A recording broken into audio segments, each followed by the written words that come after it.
Holidays-nale, adu namma GT Holidays da. GT Holidays, South India's #1 travel brand. You know you are special when you're with GT Holidays. Zubair, தனிமைப்படுத்தப்படுகிறாரா Vijay? ரொம்ப நாளாக தனிமையாக தான் இருக்கிறார். எப்பயாவது ஒருக்கா தான் வெளியில் வர்றார். தாவேக்கா இன்று கருவிலேயே கலைந்திருக்கிறது அப்படின்னு தான் பார்க்கணும். நீங்கள் அரெஸ்ட் பண்ணல, ஏன் விஜய் அரெஸ்ட் பண்ணலன்னு எல்லாத்தையும் கேட்டீங்க. அதுக்கு நானே பதில் சொல்கிறேன். விஜய் பின்னாடி இருக்கக்கூடியது ஒரு அரசியல்படுத்தாத ஒரு ராவான ஒரு கூட்டம், ஒரு ஜென்சி கூட்டம். அவர்களுக்கு பெருசாக அரசியல் புரிதலோ உணர்ச்சி வசப்படக்கூடிய கூட்டமாக இருக்கிறாங்க. இப்போ விஜய் அப்படிங்கிற ஒரு நபரை கைது செஞ்சால் தமிழ்நாட்டில் என்ன நடக்கும்? அவர்கள் எந்த மாதிரியான எக்ஸ்ட்ரீமுக்கும் போவதற்கு தயாராக இருப்பாங்க. இப்போ நீங்கள் உதாரணத்துக்கு எடுத்திங்கன்னா, ஒரு 4-5 நாளைக்கு முன்னாடி ஆதவ அர்ஜுனா ஒரு போஸ்ட் போடுறார். தமிழ்நாட்டில் வந்து நேபாளில் நடந்த மாதிரியா ஒரு ஜென்சி புரட்சி வரணும்னு போடுறார். அது அடுத்து கொஞ்சம் நேரத்தில் அதை டெலீட் பண்ணுறார். அப்போ இவர்கள் ஏதோ ஒரு திட்டத்தோட விஜயை கைது செய்தால் தமிழ்நாட்டில் அப்படி ஒரு கலவரத்தை உண்டு பண்ணணும், ஒரு ஒரு ஒரு குழப்பத்தை விளைவிக்கணும்னு ஒரு திட்டத்தோடு இருந்துக்கிறாங்க. அவர்கள் ஈஸியாக நீங்கள் டியூன் பண்ணிடலாம். நீங்கள் வந்து அவர்களுக்கு வந்து விஜயினுடைய கொள்கையை ஈர்த்தோ, விஜயினுடைய கோட்பாடுகளை ஈர்த்தோ, விஜயினுடைய எழுச்சி மிக்க அந்த பேச்சை கேட்டோ அவர்கள் யாரும் விஜய் பின்னாடி போகல. விஜய் ஒரு வில்லனை சினிமாவில் பார்த்து 10 பேர் அடிச்சிருவார். ஒரே ஆள் வந்து 100 பேர் அடிப்பார். ஒரு முதலமைச்சர் வீட்டுக்குள்ளே தனியாக உள்ளே போயிட்டு வந்துடுவார். ஒரே ஓட்டில் ஆட்சியை மாற்றிடுவார். இதெல்லாம் திரைப்படங்களில் பார்த்து அவருக்கு பின்னாடி சேர்ந்த அந்த கூட்டம் ஒன்றும் அந்த சினிமா மோகத்தில் தான் அவங்க இருக்கிறாங்க. அரசியல்படுத்தப்படாத கூட்டம். விஜய் மாதிரி ஒரு நபரை கைது செய்கிற பொழுது தமிழ்நாட்டில் என்ன மாதிரியான ஒரு விளைவுகளை ஏற்படுத்துவாங்க அவங்க? இது தமிழ்நாட்டினுடைய நலன், சட்டம் ஒழுங்கு, இதையும் பார்க்கணும். இதெல்லாம் கருத்தில் கொண்டு தான் விஜயின் மேல் எனக்கு தெரிஞ்சு எஃப்ஐஆர் பதிவு பண்ணாமல் இருப்பாங்கன்னு நினைக்கிறேன். ஆதாரங்கள்லாம் கண்டிப்பாக இருக்கும். நீங்கள் ஒரு பள்ளிக்கூடத்தில் ஒரு சின்ன விபத்து நடந்துருச்சுன்னா முதலில் கைது பண்ணப்படுறது அந்த பள்ளிக்கூடத்தினுடைய தாளராக தான் கைது பண்ணுறாங்க, கரஸ்பாண்டன்ட் தான் கைது பண்ணுறாங்க. அப்போ இந்த மாதிரியான இடங்களில் வந்து விஜய் தான் ஃபஸ்ட்டு இது அது குற்றவாளி. விஜய் தான் ஃபஸ்ட்டு குற்றவாளி.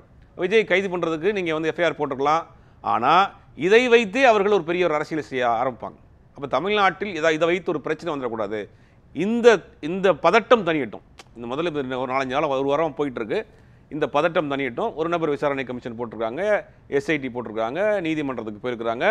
இந்த பதட்டம் தணிந்த பிறகு கண்டிப்பாக விஜய் கைது செய்யப்படுவார், கைது செய்யப்படணும் அப்படிங்கிறதா எல்லாருடைய வேண்டுகோளும் நோக்கம். கூட்டணி கட்சிகள், திமுக இருக்கக்கூடிய கூட்டணி கட்சிகளும் சேர்த்து அதனுடைய நிலைவு தான். அதனால் கண்டிப்பாக விஜய் காலதாமதப்படுத்தப்பட்டாலும் விஜய் கைது செய்யப்படுவாருங்கிறது உண்மை.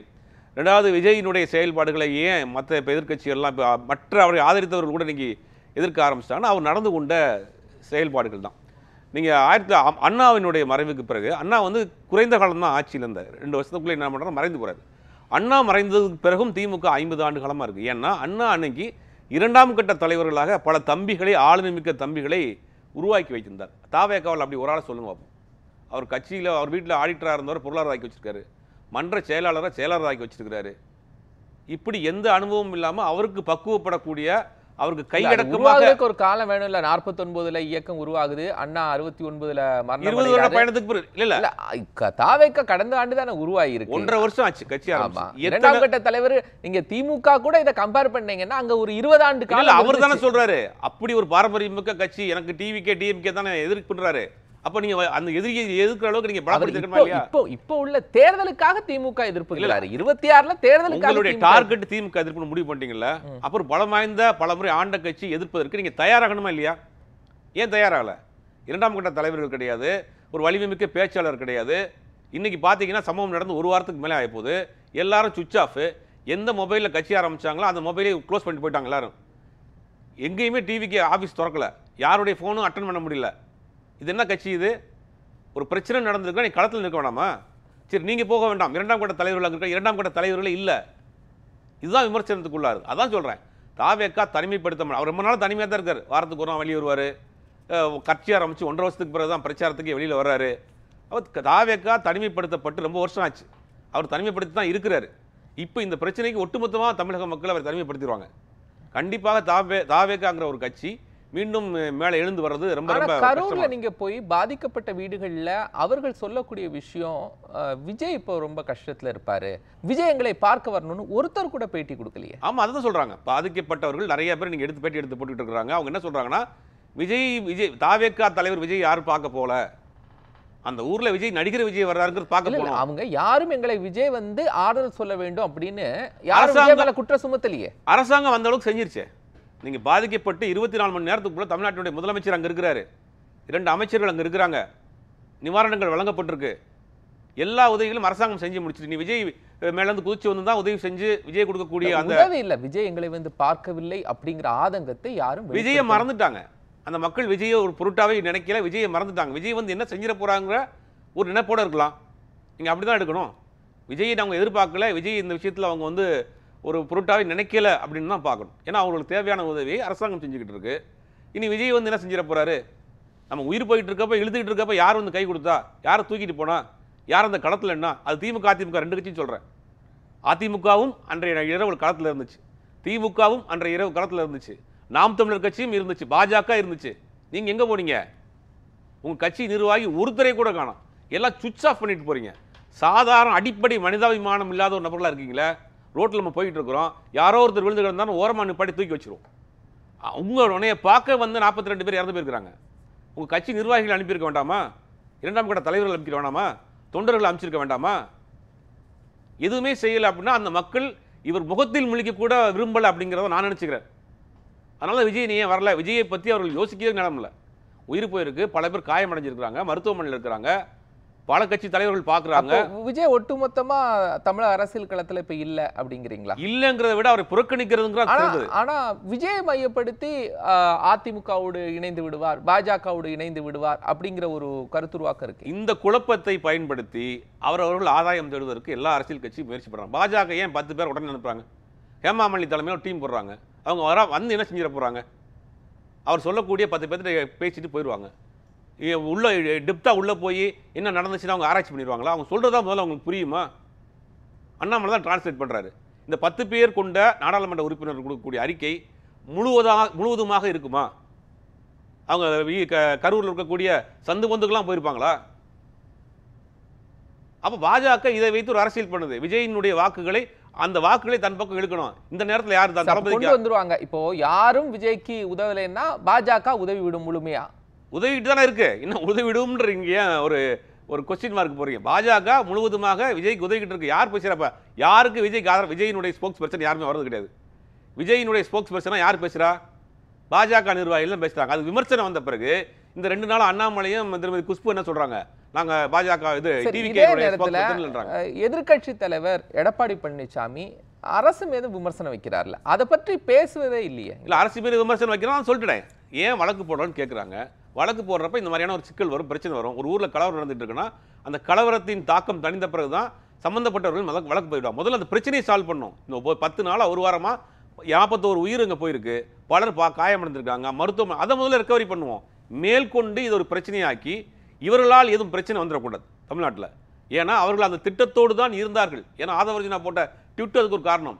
ஆதவர்ஜினா போட்ட ட்விட்டு, விஜய் போட்ட வீடியோவுக்கு பிறகு பலரும் சோசியல் மீடியாவில் என்ன பேசினாங்க தெரியும்? பார்த்தீங்களா?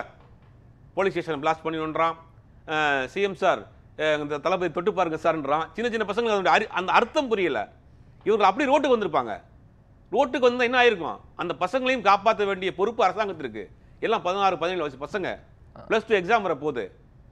எல்லாத்தையும் சமூக வலைதளங்கள்ல வீடியோ போடக்கூடிய பசங்களை காப்பாற்ற வேண்டிய பொறுப்பு சமூக வலைதளங்கள் மட்டும் கிடையாது. இவர்கள் ரோட்டுக்கு இறங்கினா என்ன ஆகும்? நேபாள் என்ன நடந்துச்சு? பொறுப்பு ஏன் அன்னைக்கு இல்ல? வேலுச்சாமிபுரத்தில் நடைபெறும் போது இந்த கூட்டத்தை பார்க்கும்போது ஏன் இல்ல? அதுதான கேள்வி. டிஎஸ்பி தலைமையில ஒரு குழு வந்து அவங்க 1 கிலோமீட்டருக்கு முன்னாடி நிப்பாட்டிருக்காங்க, போகாதீங்கன்னு தடுத்திருக்காங்க. சரி, தடுத்திருக்காங்க. அதை மீறி தானே போயிருக்காங்க. 1 கிலோமீட்டருக்கு மீறி ஏன் அனுமதித்தீங்க? இதுக்கு அங்கேயும் ஒரு கலவரம் செய்ய வந்து என்ன பண்ணிருப்பீங்க? அப்ப கலவரத்தை கண்டு அரசு அச்சப்படுதா? கட்டுப்படுத்த முடியாதுன்னு இல்ல. இப்ப நீங்க 1 கிலோமீட்டருக்கு முன்னாடி அவர் வந்திருக்கிறாரு, நீங்க வந்து கேன்சல் பண்ணுங்கன்னு இருக்காங்க. நிகழ்ச்சி எப்படி பெரம்பலூர்ல கேன்சல் பண்ணுங்க, கேன்சல் பண்ணுன்றாங்க. அதை மீறி என்ன சொல்றாங்க அப்படின்னா, இல்லைன்னா இங்கேயே பேசிருங்கன்றாங்க. எஃப்ஐஆர்லேயே கொடுக்கப்பட்டிருக்கிறது. நாங்கள் தடுத்தும் மீறி வந்திருக்கிறார்கள். ஒரு அரசியல் கட்சியை ஒரு அளவுக்கு மேலே நீங்க தடுக்க முடியாது. உங்களுக்கே தெரியும் அரசியல் களம் எப்படி இருக்கும் அப்படின்னு. எல்லா கட்சிக்கும் தான் சொல்றேன். தாவேகா மட்டும் கிடையாது, எல்லா கட்சிகளுக்கும் தள்ளுமுள்ளு ஏற்படும், அவர்கள் மீறி போவாங்க. ஏன் தாவேகா கொடுத்த அத்தனை ரூல்ஸ் அண்ட் ரெகுலேஷன் ஃபாலோ பண்ணியிருந்தாங்களா? இதுல அப்போ இது சின்ன சின்ன பொறுப்புகள் இருக்க தானே செய்யுது. சின்ன சின்ன பொறுப்பு இல்ல, பெரிய பொறுப்பு அரசாங்கத்திற்கு இருக்கு. இருக்கிறது போய் தான் அவங்க வந்து இவ்வளவு முயற்சிகள் எடுத்திருக்கிறாங்க. வராதீங்கன்னு இருக்காங்க, கேன்சல் பண்ணுங்கன்னு இருக்காங்க. அதை மீறி போயிருக்கிறாங்க. நீதிமன்றத்தில் தாவேகா கொடுத்த அந்த உத்தரவுகளை மீறி இருக்காங்க. நீதிபதி சொல்லியிருக்கக்கூடிய விஷயம் அது. நீதிபதி அவங்க உத்தரவு சில கண்டிஷன்ஸோட தான் அவங்க அந்த நிகழ்ச்சி நடத்துறதுக்கு அனுமதி வாங்கியிருக்காங்க. அந்த கண்டிஷன்ல 1, 2 தவிர எல்லாத்தையும் மீறி இருக்கு. நீதிமன்றத்தினுடைய உத்தரவு மீறி இருக்கா இல்லையா தாவேக்கா? இதுக்கு என்ன சொல்லுவீங்க? ஒட்டுமொத்தமா யாரையுமே மதிக்காத தான் தோன்றித்தனமாக ஒரு வேலையை செஞ்சிருக்காங்க.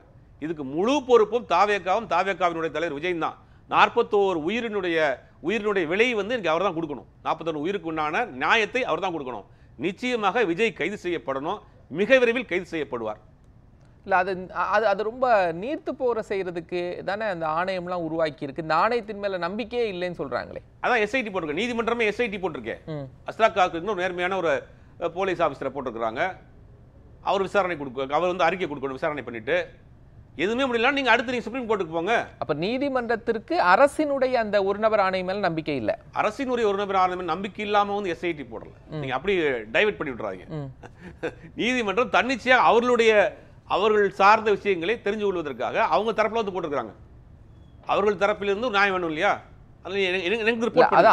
ஆணையம் கொடுப்பது திருப்தியா இருக்காது. ஆணையம் கொடுப்பது அரசாங்கத்திற்கு குழப்பிக்கிறாங்க. ஆணையம் கொடுப்பது அரசாங்கத்துக்கான ரிப்போர்ட், எஸ்ஐடி கொடுப்பது நீதிமன்றத்துக்கான ரிப்போர்ட்.